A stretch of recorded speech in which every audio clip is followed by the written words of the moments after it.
tous, bonjour, bienvenue sur Studio Qualita, www.studiocalita.com. On se retrouve pour une spéciale association. Oui, c'est une émission nouvelle, bien évidemment, comme toutes les émissions que vous allez entendre. Nous avons décidé de faire un focus sur les associations pour vous permettre de découvrir tout ce qui se passe en Israël. Sachez qu'il y a des associations dans de nombreux domaines pour vous aider, vous Français, mais pour aider aussi les Israéliens qui ne sont pas francophones. Vous pouvez y participer comme tout à chacun, mais encore faut-il savoir comment ça marche, encore faut-il savoir qu'est-ce qui existe dans le paysage de la société israélienne, qu'est-ce qu'on peut faire, voilà. Et on a décidé de faire un focus aujourd'hui sur une association très connue, un mouvement de jeunesse qui s'appelle le Bnei Akiva. Alors le Bnei Akiva, ça rappelle sûrement de nombreux souvenirs à vous qui nous écoutez, peut-être de France ou d'ailleurs, et puis à vous qui êtes montés en Israël. Allez, il n'y a pas si longtemps, donc on a souhaité mettre en avant la jeunesse parce que la jeunesse, c'est aussi la sève d'Israël. C'est très important pour Studio Qualita. On a choisi d'interviewer ce matin une jeune femme. Elle est avec nous. Bonjour, bonjour Salomé Martin. Bonjour. On est ravis que vous soyez avec nous. Merci. Merci à vous. Alors, vous avez 26 ans. Vous travaillez au sein du Bnei Akiva et vous êtes Exactement. la coordinatrice, ou plutôt la responsable du mouvement Amishav. En fait, c'est un programme. Ce n'est pas un mouvement, pardon. Un programme Amishav au sein du mouvement du Bnei Akiva. Exactement. Alors, je voudrais d'abord, avant de parler d'Amishav, on va d'abord savoir c'est quoi le Bnei Akiva. Tout le monde sait ce que c'est plus ou moins, mais franchement, en chiffres, ça représente combien d'enfants le Bnei Akiva? Alors le Bnei Akiva, en fait, ça représente vers 70 000 enfants.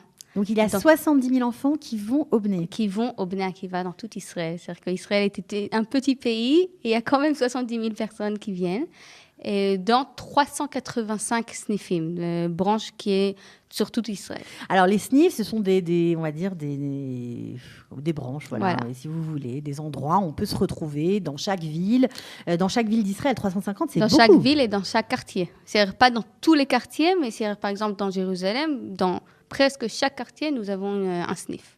Ok, et vous en avez aussi, je crois, dans les Yishuvim, dans des petits villages. Exactement. Il y en a partout, quoi. Ouais. Exactement. Ok, alors ça a été fondé en 1929 par le Rav Moshe Tzvi Neria. Ça a été fondé à Jérusalem. Exactement. Voilà, et ensuite ça s'est développé aussi dans le monde entier, parce que dans les pays qui ne sont pas en Israël, bien sûr, en dehors d'Israël, il y a des snifs du Bnei Akiva. Oui, c'est ça, exactement. Il y en a partout. D'accord. Alors, pourquoi c'est tellement important en Israël d'aller au mouvement de jeunesse? Bonne question. En fait, le mouvement de jeunesse en Israël, c'est la mentalité israélienne. Ça veut dire qu'en Israël, être dans un mouvement de jeunesse, c'est être israélien. C'est pas l'école et ce n'est pas dans la rue où on rencontre les personnes israéliennes. C'est dans le mouvement de jeunesse, nous parlons des idéaux. Des idéaux. On parle de Bnei Akiva, c'est important de le dire. Alors, il faut préciser, parce qu'elle était un peu hésitante à venir, et on la remercie, Salomé. Il faut préciser que vous êtes en Israël, vous êtes arrivé en Israël à l'âge de 12 ans. 12 ans, d'accord. Ça fait 14 ans que vous êtes en Israël. Mais vraiment, vous avez une intégration parfaite. C'est grâce au Bnei? Et c'est grâce au Bnei. C'est exactement, vraiment. C'est-à-dire que moi et toute ma famille. Je suis arrivée à 12 ans. À 14 ans, j'ai intégré vraiment le mouvement de jeunesse. Et à partir de là, j'ai fait un switch comme ça et je suis devenue beaucoup plus israélienne.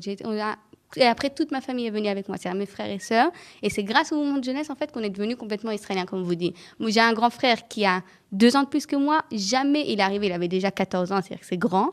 Jamais de la vie, vous pouvez penser qu'il est français. Et en fait, c'est grâce au mouvement de jeunesse qu'on a décidé de s'intégrer. C'est-à-dire qu'on parle français entre nous, bien sûr, on est content d'être français, mais nous sommes complètement intégrés. En fait, vous n'avez pas décidé d'être intégré. Vous êtes intégré naturellement. Bien sûr, on ne peut pas décider d'être intégré. Okay. C'est naturellement, on a commencé à avoir des copains de plus en plus. C'est-à-dire de faire des copains dans l'école, c'est bien, mais dans les moments de jeunesse, en fait, c'est des copains qui habitent à côté de chez toi. Donc, tu as beaucoup plus de copains et on ne se voit pas que quand il y a le mouvement de jeunesse. D'un coup, on se rencontre le lendemain, on sort ensemble. C'est-à-dire que c'est quelque chose qu'au niveau social, très, très important. Ok, alors ça c'est pour le BNE en général, mais vous vous occupez d'Amishav. Alors qu'est-ce que c'est que ce programme Amishav? Par qui a-t-il été conçu et pourquoi? Alors en fait, le programme Amishav, c'est un programme qui est là depuis à peu près 4-5 ans. C'est-à-dire que ça a été fondé par une fille qui s'appelle Abigail. Mais on la salue au passage, Abigail. Voilà, bonjour Abigail. En fait, c'est une fille qui était à Ra'anana et qui a compris, ça a commencé par les Américains, qu'il y a tellement de Olim américains qu'il y a besoin de les intégrer. C'est-à-dire que pour être intégré en Israël, on a dit que c'est très important d'être dans un mouvement de jeunesse. Mais si jamais le mouvement de jeunesse n'est pas là pour recevoir les Olim Khadashim, on n'y arrivera pas. Ça veut dire que cette jeune femme, Avigal, donc c'était une jeune femme. Elle était elle-même madrecha, exactement, ou monitrice. Enfin, je sais pas comment on peut traduire. Non, elle était monitrice bien sûr au Bnei Akiva, mais elle a commencé ça après le Shirut Leumi, dans le Shirut Leumi. Alors pendant son Shirut Leumi, son service civil, juste après son bac, elle s'est dit que ces Américains ne seraient jamais intégrés si le mouvement de jeunesse lui-même n'allait pas vers eux. Exactement. Parce qu'on demande souvent, c'est vrai que c'est important de le signaler. Les parents Olim Khadashim sont confrontés à ce problème parce que leurs enfants ne connaissent pas le mouvement de jeunesse. Ce n'est pas tellement répandu en France. Ça existe, mais ce n'est pas aussi important qu'ici. Et donc, ils ne comprennent pas l'importance d'aller, que leurs enfants aillent au mouvement de jeunesse. Donc là, c'est Aviga qui s'est dit, nous, on va aller les chercher, ces Olim Khadashim. On va aller chercher où ils sont. On va les attirer. Mais c'est un travail énorme et extraordinaire. Très dur aussi. Très difficile. Très difficile. Que des Américains, une mentalité complètement différente. Et c'est l'Américain, et très vite, elle a aussi compris du besoin des Français.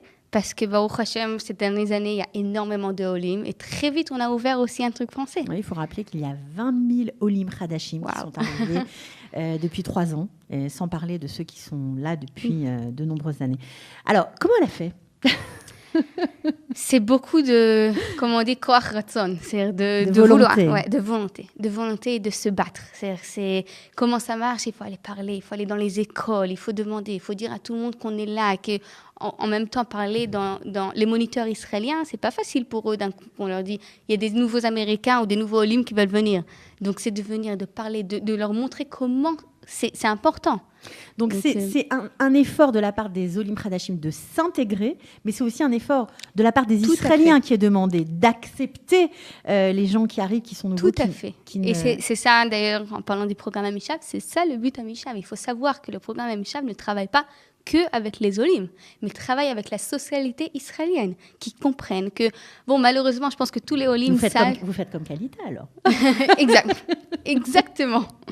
OK. Il faut savoir que, enfin, malheureusement, moi, je me rappelle très bien, les Israéliens, bon, on connaît ceux de l'école, et à part ça, on connaît ceux de la rue, que dans le super, ils sont là en train de crier, des routes, enfin, Donc la mentalité est différente, les comportements sont différents. Exactement. Et vous construisez des ponts, en fait, entre les gens. Alors, qu'est-ce que ça veut dire, Amishav? Amishav, ce qui veut dire ami, c'est mon peuple. Shav, revient. Donc, bien sûr, c'est pour les Olim Khadashim qui reviennent en Israël, bien sûr. Donc, c'est pour ça. Alors, entre l'idée d'une jeune fille qui est au Shirut Leumi et qui veut intégrer des Olim, qui commence à faire des petites actions avec ses petits moyens, et carrément monter un programme d'envergure, parce que je crois que vous avez 9 SNIFim, c'est ça? Exactement. Voilà, et vous avez... Donc 4 Français. Donc 4 SNIF entièrement francophones? Non, pas du tout. Encore une fois, le but du programme Amishav, c'est d'être intégré. Ah bon? Donc, j'ai eu peur. Non, pas du tout. Notre but, c'est être avec les Israéliens. Mais le programme existe dans les SNIFim, donc 4 SNIFim. On espère l'année prochaine, si Dieu veut, ouvrir encore plusieurs, et de plus en plus. C'est-à-dire où est-ce qu'il y a besoin, nous arrivons. D'accord, donc quand vous dites 4 SNIF francophones, ça veut dire quoi exactement?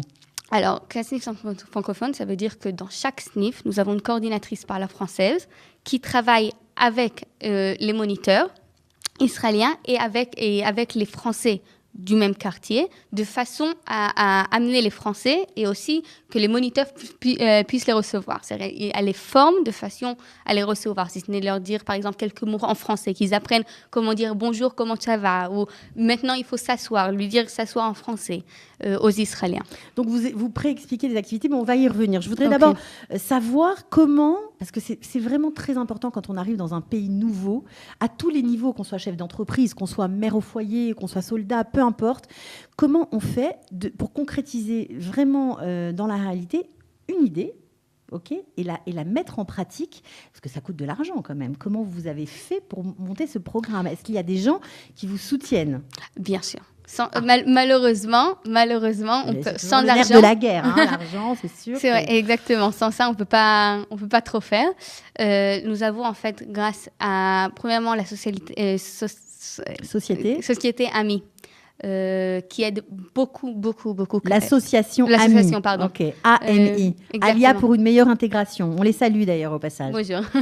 Et aussi toutes les municipalités des villes dont on prend partie. Ça veut dire que dans toutes les villes où il y a un SNIF Amichav, elles participent financièrement pour vous aider. 100%. Tout le monde. Bnei Akiva, bien sûr, aussi participe, mais on va dire que beaucoup, c'est grâce aux municipalités. Sans eux, on n'aurait pas pu. Et aussi le AMI, l'association. Ok. Est-ce que vous voyez déjà, depuis combien de temps ça existe déjà? Parce que vous ne l'avez pas encore dit. Amichav a été fondé il y a combien de temps? Amichav a été fondé à peu près il y a 5-6 ans. Mais les programmes français sont depuis 3 ans. 3 ans. Est-ce que vous voyez déjà le résultat? Bien sûr. C'est tellement beau à voir. C'est tellement beau, oui. Moi, je peux vous dire que l'année dernière, je faisais partie d'une des branches de Jérusalem. C'est tellement beau à voir des enfants qui arrivent en français, qui ne comprennent pas qui ne parlent pas l'hébreu. Et qui ne parlent pas l'hébreu. Donc, premièrement, ce qui est bien dans les enfants, c'est qu'en général, au bout de 6 mois, ils commencent à comprendre ce qui se passe et qu'au bout d'un an, ils sont complètement intégrés. C'est-à-dire que pour nous, c'est bon, ils sont plus amichables. C'est-à-dire ils sont comme tous les Chanichim, comme tous les scouts du Bnei Akiva. Alors, mais il y a des scouts au Bnei Akiva? On dit Chanichim, je ne sais pas trop en français. Non, je plaisante, je vous taquine, je ne suis pas gentille là. Je plaisante. Donc, je continue juste parce que c'est intéressant. Quand ils sont intégrés, par exemple, les enfants, au bout d'un an, ils sont dans le programme Amichav, ok, au début, ils sont perdus, après ça marche. Ils retournent dans le Bnei Akiva classique, on va dire, dans un SNIF classique du Bnei Akiva, où ils restent avec leurs copains d'Amichav? Alors non, il faut que je vous explique quelque chose. Je pense que je ne vous ai pas assez expliqué que le programme Amichav... On est là pour ça, vous avez tout votre temps. Super. Le programme Amichav, ce n'est pas un truc spécial. Ce n'est pas un programme genre que les enfants français soient tout seuls. Pas du tout. Dès le premier jour, l'enfant français rentre dans l'activité israélienne. C'est-à-dire qu'il est avec le groupe israélien tout le temps. Le seul truc différent, c'est que nous avons un moniteur spécial qui fait attention à cet enfant.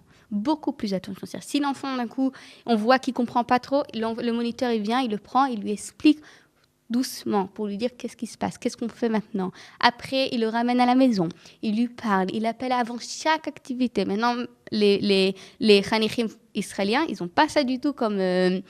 on dit comme yachas, comme attention. Comme attention, exactement. C'est-à-dire qu'on fait beaucoup plus attention à eux. Mais depuis le début, ils font partie du groupe israélien.